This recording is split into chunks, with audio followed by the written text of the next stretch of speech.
السلام علیکم ورحمۃ اللہ ناظرین، اس وقت پوری دنیا کی نظریں ایک سو کالڈ ڈیموکریسی جسے ہم امریکہ کہتے ہیں کہ صدارتی انتخابات پر ہیں۔ امریکہ کے صدارتی انتخابات کی دوڑ میں ڈیموکریٹک رہنما کملا ہیرس اور ریپبلکن رہنما ڈونلڈ ٹرمپ شامل ہیں۔ سب سے پہلے تو میں بات کروں گا کہ امریکہ میں انتخابات کا جو طریقہ کار ہے وہ کس طرح ہے۔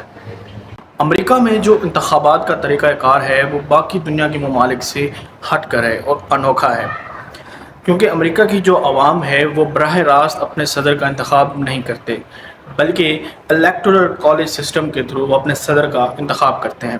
اس میں کچھ ہوتا یوں ہے کہ 538 الیکٹورل ووٹس ہوتے ہیں، جن میں سے کسی بھی امیدوار کو صدر بننے کے لیے 270 جو الیکٹورل ووٹس ہیں ان کا ہونا لازمی ہوتا ہے۔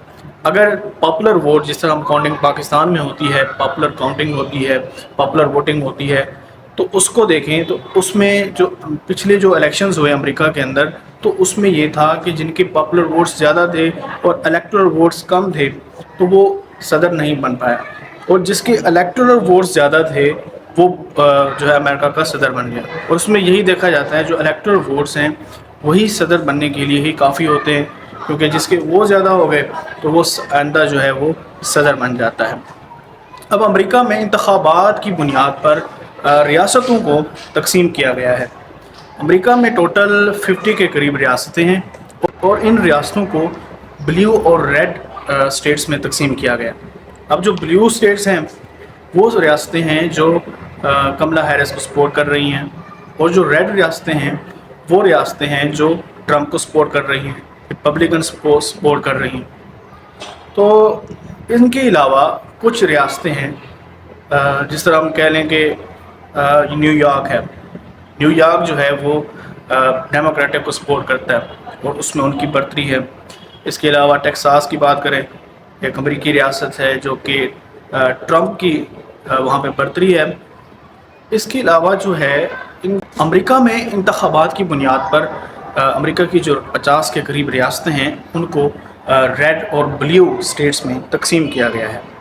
اب جو بلیو اسٹیٹس ہیں وہ اسٹیٹس ہیں جو کہ کملا ہیرس کو سپورٹ کر رہی ہیں، اور جو ریڈ اسٹیٹس ہیں اور وہ جو ہیں وہ ٹرمپ کو سپورٹ کر رہی ہیں، اور ان میں کوئی بڑا فرق نہیں ہے، کیونکہ یہ کبھی سمجھیں کہ ایک برابر کا کھیل ہے۔